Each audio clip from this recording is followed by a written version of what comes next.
ನಮಸ್ಕಾರ, ಆದಾಬ್, ಜೈ ಭೀಮ್.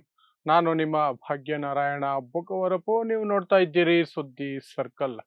ಪಶ್ಚಿಮ ಬಂಗಾಳದಲ್ಲಿ ಮಮತಾ ಬ್ಯಾನರ್ಜಿಗೆ ಸೋಲಾಗುತ್ತೆ, ಟಿಎಂಸಿ ಸರ್ಕಾರ ಬಿದ್ದು ಹೋಗುತ್ತೆ ಅಂತ ಸಾಕಷ್ಟು ಎಕ್ಸಿಟ್ ಪೋಲ್ಗಳು ನಿನ್ನೆಯಿಂದ ಹೇಳ್ತಿದ್ದಾವೆ. ಸೊ ಅವುಗಳನ್ನ ಹಿಡ್ಕೊಂಡು ಗೋಧಿ ಮಾಧ್ಯಮಗಳು ಕುಣಿಯೋದು ಕುಣಿಯೋದು ಕುಣಿಯೋದು ಅಂತ ಎಷ್ಟು ಕುಣಿದ್ರೂ ನಮಗೆ ಸುಸ್ತೇ ಆಗಲ್ಲ ಇಂತಹ ವಿಚಾರಕ್ಕೆ ಅಂತ ಕುಣಿತಾ ಇದ್ದಾರೆ.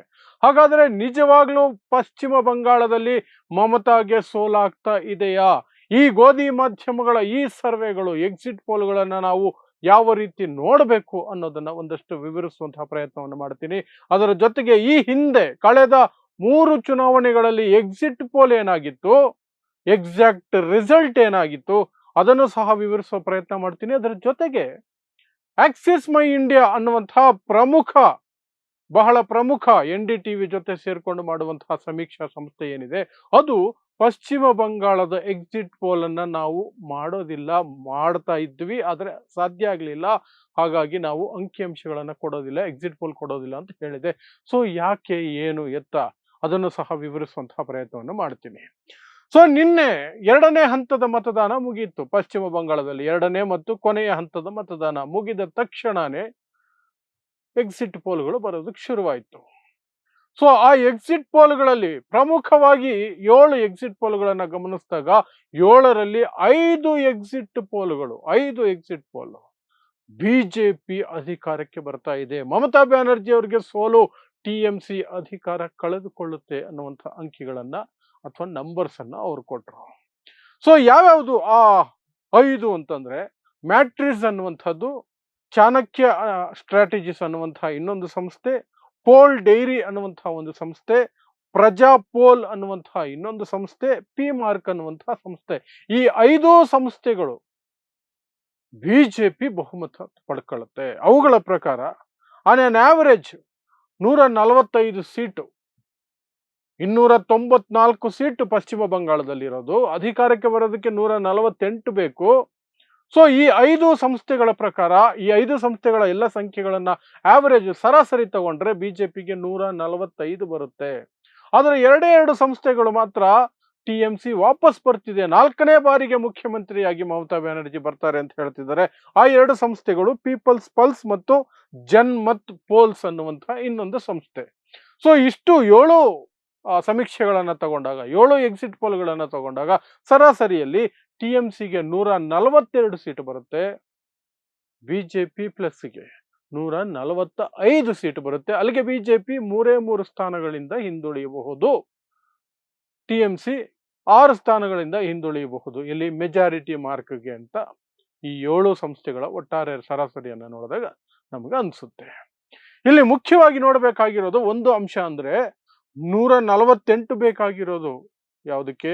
ಮೆಜಾರಿಟಿಗೆ, ಬಹುಮತಕ್ಕೆ. ಆದರೆ 120 ಬಂದ್ರೆ ಸಾಕು, ಅಮಿತ್ ಶಾ ಏನಾದ್ರೂ ಒಂದು ಗೋಲ್ಮಾಲ್ ಮಾಡಿ, ರಾಜ್ಯಪಾಲರನ್ನ ಬಳಸ್ಕೊಂಡು ಆಪರೇಷನ್ ಕಮಲ ಮಾಡಿ, ಎಂಥದ್ದು ಇಡಿ, ಸಿಬಿಐ, CID, ಇನ್ಯಾವ್ಯಾವ್ದಿದೆಯೋ ಲೋಕಲ್ ಪೊಲೀಸ್ ಇಂದ ಹಿಡಿದು ಟಾಪ್ ಮೋಸ್ಟ್ ಎಲ್ಲ ತನಿಖಾ ಸಂಸ್ಥೆಗಳನ್ನು ಬಳಸ್ಕೊಂಡು ಸರ್ಕಾರ ರಚನೆ ಮಾಡೇ ಬಿಡ್ತಾರೆ. ಸೊ 140 ಬೇಕಾಗಿಲ್ಲ ಅವರಿಗೆ, 148 ಮೆಜಾರಿಟಿ ಮಾರ್ಕ್. ಬಟ್ 120 ಬಂದರೆ ಸಾಕು ಬಿಜೆಪಿಗೆ.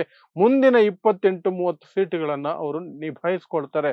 ಹಾಗಿರ್ಬೇಕಾದ್ರೆ ಟಿಎಂಸಿ 150-155ರಿಂದ ಸ್ಟಾರ್ಟ್ ಮಾಡಿಕೊಂಡು 170ರವರೆಗೆ ಹೋದ್ರೆ ಮಾತ್ರ ಸೇಫ್. ಅಥವಾ ಬಿಜೆಪಿ 100ರ ಆಸುಪಾಸಲ್ಲಿದ್ರೆ ಮಾತ್ರನೇ TMC safe, Mamata Banerjee safe.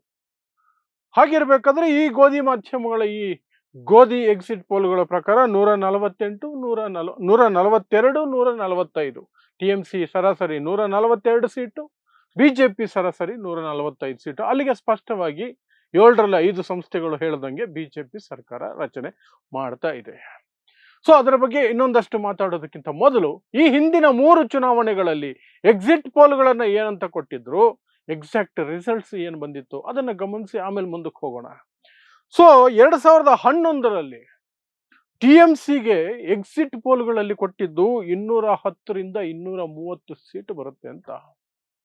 210ರಿಂದ 230 ಅಂದ್ರೆ ಕ್ಲೀನ್ ಸ್ವೀಪ್ ಮಾಡ್ಬಿಡುತ್ತೆ ಅಂತ. ಅರೆ, ಗೋಧಿ ಮಾಧ್ಯಮಗಳಿಗೆ ಮಮತಾ ಬ್ಯಾನರ್ಜಿ ಮೇಲೆ ಇಷ್ಟು ಪ್ರೀತಿ ಯಾಕೆ ಬಂದಿತ್ತು?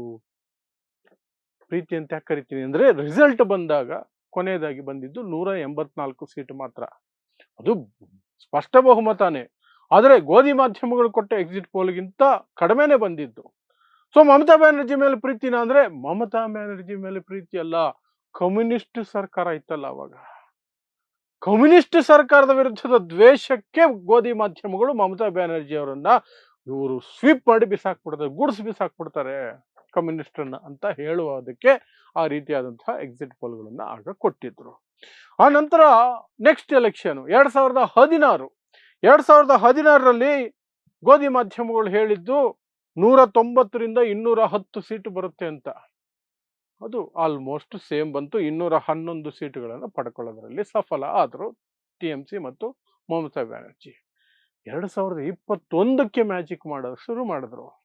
ಆ ಎರಡು ಎಲೆಕ್ಷನ್ 2011-16 ಕಾಂಗ್ರೆಸ್ ಮತ್ತು ಕಮ್ಯುನಿಸ್ಟ್ ಮೇಲಿನ ಸಿಟ್ಟಿಗೆ TMC ಪರವಾಗೇ ಇದ್ರು. ಯಾಕೆಂದ್ರೆ ಬಿಜೆಪಿ ಆಗಿನ್ನು ಬೆಳೆದಿರ್ಲಿಲ್ಲ, ಬೆಳೀತಾ ಇತ್ತು. ಬಿಜೆಪಿನ ಬೆಂಬಲಿಸಿ ಲಾಭ ಇಲ್ಲ ಅಂತ ಅದು ಗೊತ್ತಿತ್ತು ಗೋಧಿ ಮಾಧ್ಯಮಕ್ಕೆ. ಹಾಗಾಗಿ ಎಕ್ಸಿಟ್ ಪೋಲ್ಗಳಲ್ಲಿ ಮಮತಾ ಬ್ಯಾನರ್ಜಿಗೆ ಸಿಕ್ಕಾಪಟ್ಟೆ ನಂಬರ್ಗಳು ಕೊಡ್ತಿದ್ರು. ಬಟ್ 2021ಕ್ಕೆ ಬರ್ತಾ ಮೋದಿ ಚಮಚಾಗಿರಿಯಲ್ಲಿ ಮುಳುಗೋಕ್ ಶುರು ಮಾಡಿದ್ರು ಪಶ್ಚಿಮ ಬಂಗಾಳದ ವಿಚಾರದಲ್ಲಿ. ಮುಳುಗಿ ಏನ್ ಮಾಡಿದ್ರು, ಏನ್ ಎಕ್ಸಿಟ್ ಪೋಲ್ ಕೊಟ್ರು ಕಳೆದ ಚುನಾವಣೆಯಲ್ಲಿ 2021ರಲ್ಲಿ ಅಂದ್ರೆ TMCಗೆ 130ರಿಂದ 140 ಸೀಟ್ ಮಾತ್ರ ಬರುತ್ತೆ, ಬಿಜೆಪಿಗೂ ಸಹ ಅಷ್ಟೇ ಸೀಟ್ ಬರುತ್ತೆ 130ರಿಂದ 140 ಅಂತ ಹೇಳಿದ್ರು. ಅಂದ್ರೆ ಸಮಬಲದ ಫೈಟ್ ಇರುತ್ತೆ. 140 ಬಂದ ಮೇಲೆ ಬಿಜೆಪಿ ಆರಾಮಾಗಿ ಸರ್ಕಾರ ರಚನೆ ಮಾಡ್ಕೊಂಡ್ಬಿಡುತ್ತೆ. ಯಾಕಂದ್ರೆ ಅದು ED, CBI, CID ಇನ್ನೇನೇನಿದೆಯೋ ಎಲ್ಲವನ್ನು ಇನ್ಕಮ್ ಟ್ಯಾಕ್ಸ್ ಇಂದ ಎಲ್ಲವನ್ನು ಬಳಸ್ಕೊಂಡ್ಬಿಡುತ್ತೆ. ಅಮಿತ್ ಶಾಗದು ಕೇಕ್ ವಾಕ್, ಇನ್ನೇನು ಆಗೇ ಹೋಯ್ತು ಸರ್ಕಾರ ಬಿಜೆಪಿದು ಅಂತ. ನೀವೇನು ಡೇಟ್ ಫಿಕ್ಸ್ ಮಾಡ್ಲಿಲ್ಲ ಅಷ್ಟೇ, ಪ್ರಮಾಣ ವಚನದ್ದು ಗೋಧಿ ಮಾಧ್ಯಮಗಳು ಕುಣಿದಾಡ್ಬಿಟ್ಟಿದ್ರು. ಬಟ್ ರಿಸಲ್ಟ್ ಬಂದಿದ್ದು 130ರಿಂದ 140 ಬರುತ್ತೆ TMCಗೆ ಅಂತ ಹೇಳಿದ ಎಕ್ಸಿಟ್ ಪೋಲ್ಗಳಿಗೆ ತದ್ವಿರುದ್ಧವಾದಂತಹ ರಿಸಲ್ಟ್ ಬಂತು. ರಿಸಲ್ಟ್ ಅಲ್ಲಿ TMCಗೆ ಈ ಹಿಂದೆ ಎಂದೂ ಬರದ ದೊಡ್ಡ ಮಟ್ಟದ ಫಲಿತಾಂಶಗಳು ಬಂತು. 213 ಸೀಟ್ ಗೆದ್ದರು ಮಮತಾ ಬ್ಯಾನರ್ಜಿ, 213 ಸೀಟು. ಬಿಜೆಪಿಗೆ 130ರಿಂದ 140 ಬರುತ್ತೆ ಅಂತ ಹೇಳುತ್ತಲ್ಲ ಗೋಧಿ ಮಾಧ್ಯಮ, ಕಡೆಗೆ ಬಂದಿದ್ದೆಷ್ಟು 77 ಸೀಟು ಮಾತ್ರ, ಅರ್ಧಕ್ಕೆ ಅರ್ಧ. ಸೊ ಈ ಒಂದು ಎಕ್ಸಿಟ್ ಪೋಲ್ಗಳನ್ನು ಇಟ್ಕೊಂಡು ನೋಡಿದಾಗ ನಿಮ್ಗೆ ಅರ್ಥ ಆಗುತ್ತೆ ಗೋಧಿ ಮಾಧ್ಯಮಗಳು ಯಾವ ರೀತಿ ಗೇಮ್ ಆಡ್ತವೆ ಅಂತ. ಸೊ ಕಮಿಂಗ್ ಬ್ಯಾಕ್ ಟು ಈ ಬಾರಿಯ ಚುನಾವಣೆಗಳು. ಈ ಬಾರಿಯ ಚುನಾವಣೆಗಳಿಗೆ ಬಂದಾಗಲೂ ಸಹ ಉತ್ತುಂಗದಲ್ಲಿದ್ದಾರೆ.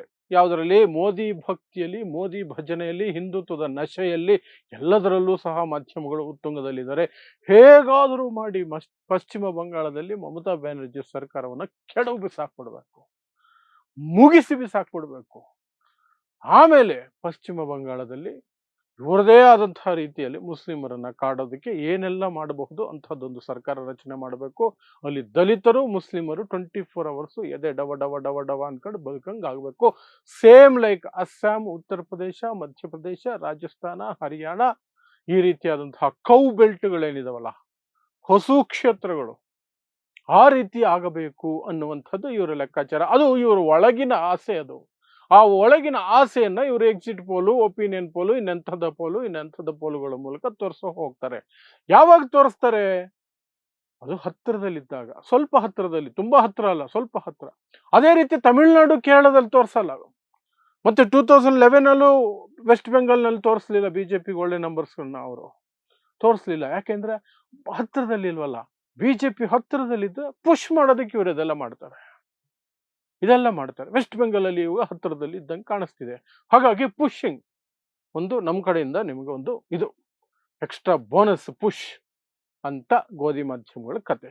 ಇನ್ನು ಇದೆಲ್ಲದರ ನಡುವೆ ಪ್ರತಿ ಚುನಾವಣೆ, ಅದು ಯಾವುದೇ ರಾಜ್ಯ ಚುನಾವಣೆ ಆಗಿರಲಿ, ಕೇಂದ್ರ ಚುನಾವಣೆ ಆಗಿರಲಿ, ಯಾವ ಚುನಾವಣೆ ಆಗಿದ್ರು ಸಹ ನಾನೇ ಮೊದಲಿಗ ಅನ್ನುವ ರೀತಿಯಲ್ಲಿ ಸರ್ವೆ ಮಾಡುವಂತಹ ಆಕ್ಸಿಸ್ ಮೈ ಇಂಡಿಯಾ NDTV ಜೊತೆ ಸೇರ್ಕೊಂಡು ಮಾಡುತ್ತಲ್ಲ, ಆ ಸಂಸ್ಥೆ ಪಶ್ಚಿಮ ಬಂಗಾಳದ ಎಕ್ಸಿಟ್ ಪೋಲ್ ಮಾಡಿಲ್ಲ. ಅದರ ಬಗ್ಗೆ ಕ್ಲಾರಿಫಿಕೇಶನ್ ಕೊಟ್ಟಿದ್ದಾರೆ ಅವರು. ನಾವು ಪಶ್ಚಿಮ ಬಂಗಾಳದ ಎಕ್ಸಿಟ್ ಪೋಲ್ ಅನ್ನ ಮಾಡುವ ಪ್ರಯತ್ನ ಮಾಡಿದ್ವಿ, ಆದರೆ ಯಾರೂ ಸಹ ಓಪನ್ ಆಗಿ ಯಾರಿಗೆ ವೋಟ್ ಹಾಕಿದೀವಿ ಅಂತ ಹೇಳ್ತಾ ಇಲ್ಲ. ಹಾಗಾಗಿ ನಮ್ಮ ಸ್ಯಾಂಪಲ್ ಸೈಜ್ ಏನಿದೆ ಅದು ತುಂಬಾ ಕಡಿಮೆ ಇದೆ. ಕೆಲವೇ ಜನ ಮಾತ್ರ ಹೇಳಿರೋದು ಅಷ್ಟು ಕಡಿಮೆ ಜನ ಹೇಳಿದ್ದನ್ನು ಮುಂದಿಟ್ಕೊಂಡು ನಾವು ಸರ್ವೆ ಅಂತ ಕೊಡೋಕ್ಕಾಗೋದಿಲ್ಲ, ಎಕ್ಸಿಟ್ ಪೋಲ್ಗಳನ್ನು ಕೊಡೋಕ್ಕಾಗೋದಿಲ್ಲ, ಯಾರು ಗೆಲ್ಲಬಹುದು ಅಂತ ನಾವು ಒಂದು ಅಂದಾಜು ಮಾಡೋಕ್ಕೆ ಸಾಧ್ಯ ಆಗಲ್ಲ. ಹಾಗಾಗಿ ಪಶ್ಚಿಮ ಬಂಗಾಳದ ಎಕ್ಸಿಟ್ ಪೋಲ್ಸ್ ನಾವು ಕೊಡೋದಿಲ್ಲ ಅಂತ ಆಕ್ಸಿಸ್ ಮೈ ಇಂಡಿಯಾ ಸಂಸ್ಥೆ ಹೇಳ್ಕೊಂಡಿದೆ. ಸೊ ಆಕ್ಸಿಸ್ ಮೈ ಇಂಡಿಯಾ ಸಂಸ್ಥೆಗೆ ಬಾಯಿ ಬಿಟ್ಟಿಲ್ಲ ಜನ ಅನ್ನೋದಾದ್ರೆ, ಈ ಸಂಸ್ಥೆಗಳಿಗೆ ಬಾಯಿ ಬಿಟ್ಟಿದ್ದಾದ್ರೂ ಹೇಗೆ ಅನ್ನುವ ಪ್ರಶ್ನೆ ಒಂದು ಬರುತ್ತೆ. ಇನ್ನೊಂದು, ಸುಮಾರು 93-94% ಮತದಾನ ಆಗಿದೆ. ಆ ಮತದಾನ ಮುಗಿದ ಅರ್ಧ ಗಂಟೆಯಲ್ಲಿ ಎಕ್ಸಿಟ್ ಪೋಲ್ಗಳು ಬಂದಿರೋದು.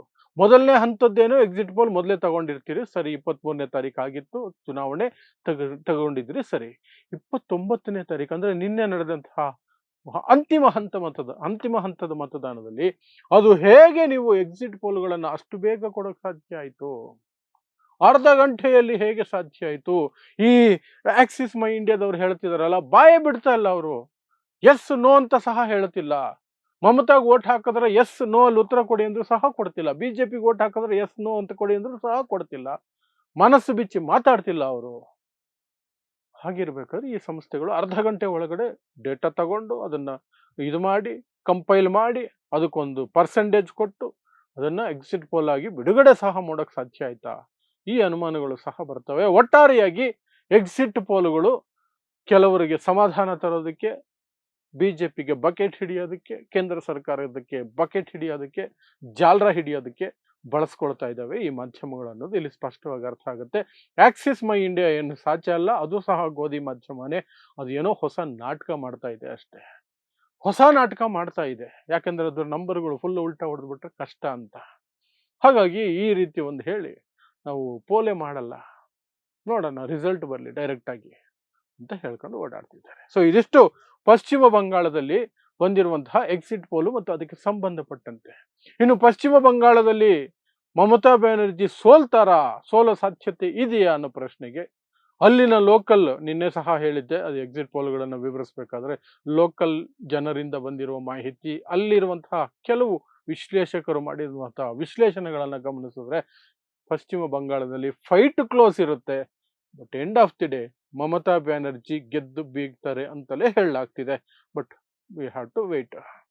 ಯಾಕೆಂದ್ರೆ EVM ಇದೆ, SIR ಆಗಿದೆ, ಏನೇನೋ ಇದೆ ಮೋದಿ ಅಮಿತ್ ಶಾ ಕೈಯಲ್ಲಿ. ಆ ಕಾರಣಕ್ಕೆ we don't know. But may 4ನೇ ತಾರೀಕಿಗೆ ಖಂಡಿತ ನಮಗೆ ಗೊತ್ತಾಗುತ್ತೆ ಏನಾಗಿದೆ. ಅವತ್ತು ಮತ್ತೆ ವಿಶ್ಲೇಷಣೆ ಮಾಡೋಣ ಅಷ್ಟೇ.